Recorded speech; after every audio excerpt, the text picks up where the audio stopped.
Okay, let's dive into this idea that seeking a positive experience might actually be the gateway to a negative one, while embracing the negative could be the key to unlocking something good. Picture this. You've got your sights set on becoming a successful entrepreneur. You've made a solid commitment to pour your heart and soul into the hustle.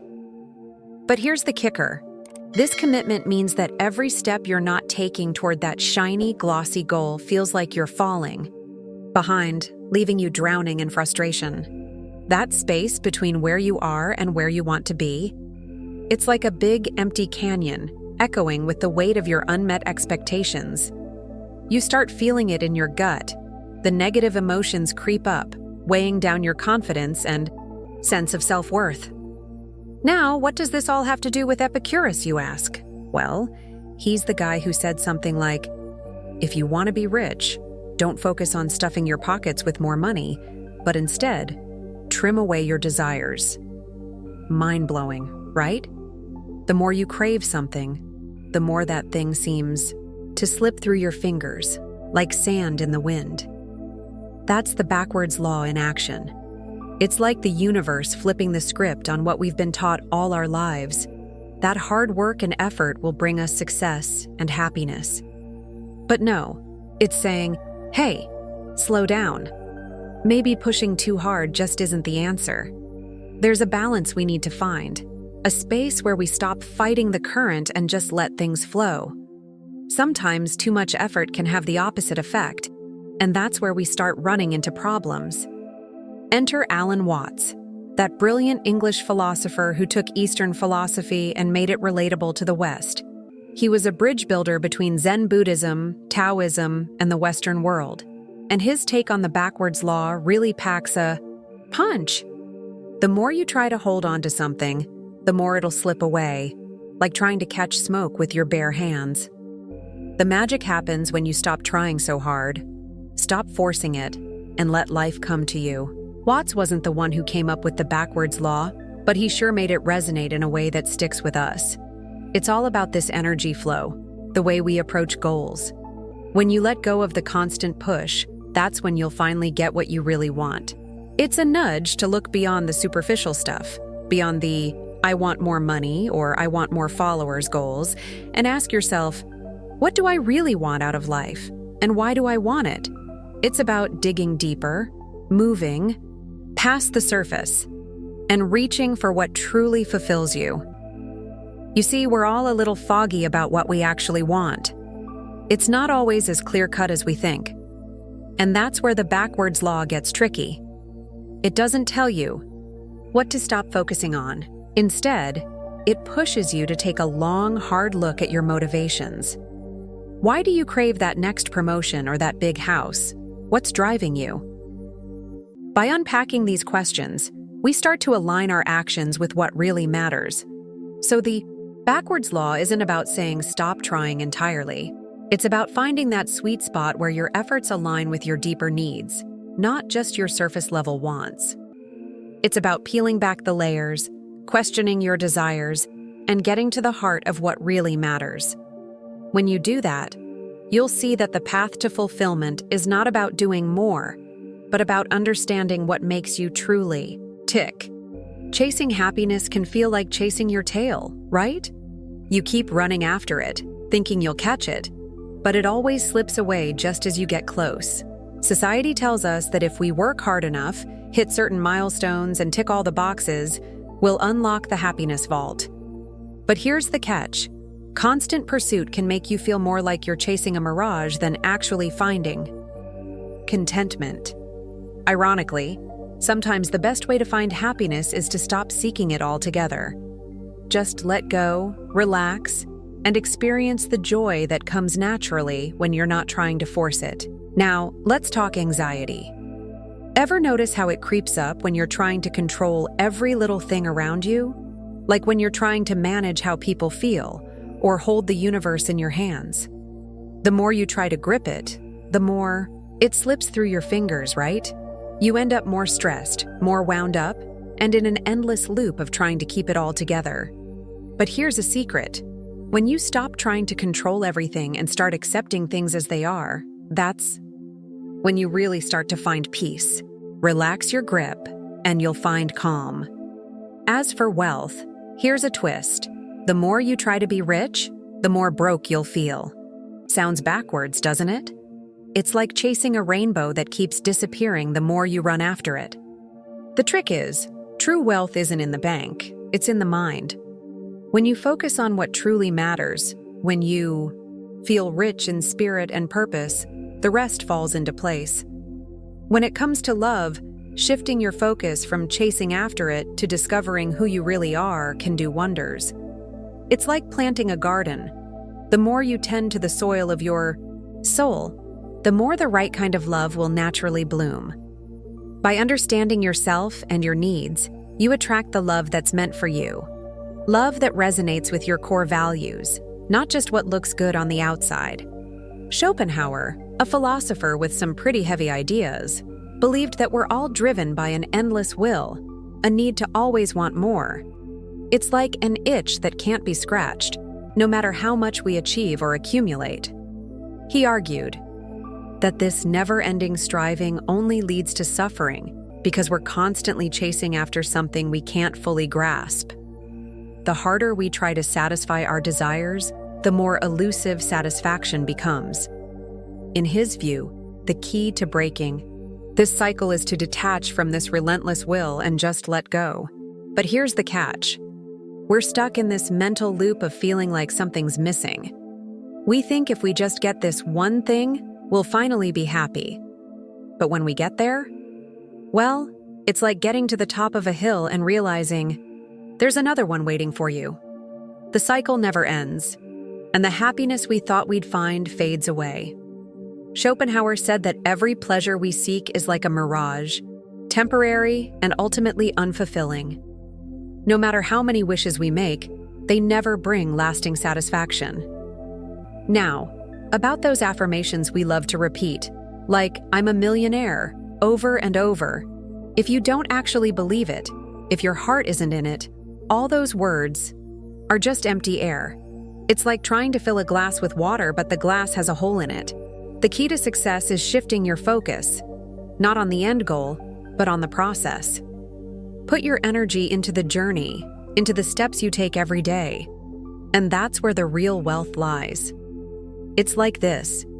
If you want to get somewhere, you've got to keep your eyes on the prize, but also stay present every step of the way. You can't just aim for the finish line and forget the journey. Take, for example, building a business. If your goal is to get more clients, don't just focus on the big picture.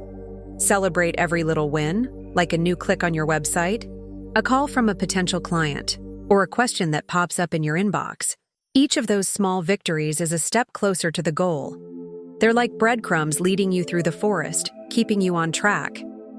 And those wins? They help train your brain for growth, instead of the "I'll never get there" mindset. Now, here's the thing. When it comes to making things happen, it's not just about the want. You've got to line up that desire with your imagination, like the perfect dance partners. If you're fixated on the outcome, constantly thinking about how badly you want it, you might miss the whole picture. It's like staring at the top of the mountain and forgetting to watch where you step on the way up. Fixating too much on the future can make you lose sight of the process. You need to visualize each step and feel it, not just want it. There's a tricky part to all of this. If you're chasing something you think you're missing, it's easy to fall into the trap of wanting it so badly, but not really believing it's possible. That's where a lot of people get stuck. Wanting something is one thing, but actually believing it's within reach is another. If you can't picture yourself achieving it, your subconscious is going to get in the way. You won't have the belief to fuel the action. Napoleon Hill hit the nail on the head when he said, "Your subconscious mind works continuously, whether you're awake or asleep." If you want to tap into this power, you've got to feed it with the right kind of thoughts. Joseph Murphy, in The Power of Your Subconscious Mind, tells a story about walking across a plank of wood. When the plank's on the ground, walking across it is easy. There's no real danger. You step on it, and your mind effortlessly imagines you making it to the other side. But what happens when the plank is 20 feet in the air, suspended between two walls? Now there's risk, right? The very thought of falling might cause your imagination to paint a picture of you tumbling down, and that fear can trip you up. Your subconscious mind, which runs the show, 95% of your thoughts and actions, starts to take over, and that self-doubt can derail your success. So, how do you get out of this loop?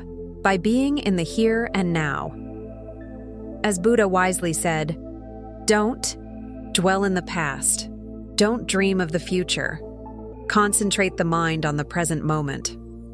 It's all about focusing on what's in front of you, what you can control now, without getting lost in what might happen later or what happened before. That's where the magic happens, in the present. Anticipatory anxiety is that nagging feeling you get when you're about to face something unfamiliar, uncertain, or just plain overwhelming. It's like standing at the edge of a cliff, peering down, and wondering whether you're about to jump or fall. It's a beast we all wrestle with at times, and let's face it, it can be a tough one to tame. You might feel your palms get sweaty, your heart race, and your body shake like you're caught in a storm you didn't see coming. And then, of course, your mind starts to spiral, tossing in fears, doubts, and insecurities like a blender on high speed.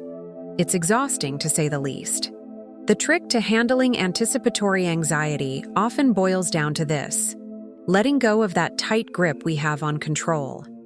I know, that sounds terrifying. Letting go of control is like jumping into the unknown, but here's the thing: there's a way to make it less scary.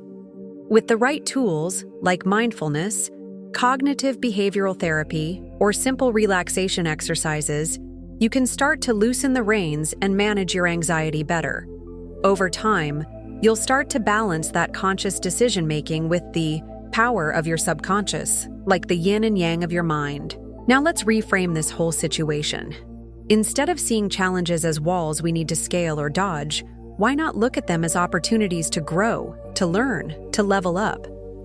When you switch your mindset, you open the door to letting your intuition take the wheel. And when that happens, decisions start flowing naturally, like water rushing down a stream, instead of getting stuck in your head. Take driving, for example. At first, it feels like you're juggling 1,000 things at once: steering, braking, checking mirrors, making sure you don't run over a curb. But eventually, your brain gets used to the routine. Before you know it, you're driving with your hands on autopilot, having a conversation, or even belting out your favorite song on the radio. Sure, you still need to stay focused, but you've learned to let go of the struggle and let the flow take over. And speaking of flow, let's talk about that. Flow is this magical state where everything just clicks. You're not forcing anything, not thinking too hard.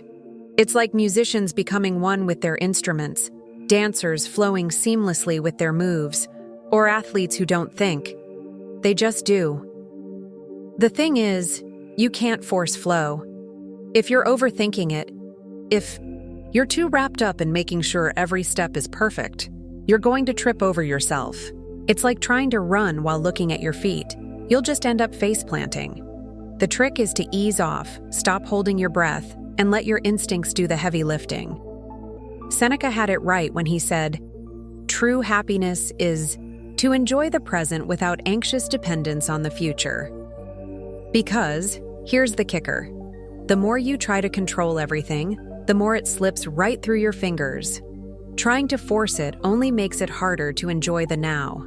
But once you let go of the need to have everything planned out, once you stop obsessing over every little thing, you free yourself to really be present. And when you're present, life slows down a bit, and you get to savor what's right in front of you. Whether it's a warm cup of coffee or a moment with someone you love, your body feels less tense, your mind gets clearer, and you can actually focus. Living in the present doesn't just make you feel more relaxed, it also helps you gain a clearer picture of who you are. When you start to live more mindfully, paying attention to your thoughts, actions, and surroundings, you start to notice your strengths, your weaknesses, and the areas where you can improve. That self-awareness is the key to leveling up, and once you've got it, setting and achieving your goals becomes less of a struggle. You're no longer chasing after things with blind determination. You're moving with purpose, one step at a time, knowing that each choice you make is leading you toward the life you want to create. And that, my friend, is how you build a life that's fulfilling and full of meaning. Hey, thanks for hanging in there with me. I hope you picked up some great insights. Your support here means the world to me. Drop your thoughts in the comments. I love hearing from you. And if this video hit home for you, give it a thumbs up and make sure to subscribe with your bell notifications on so you don't miss anything. Thanks again, and I hope you have an awesome day ahead.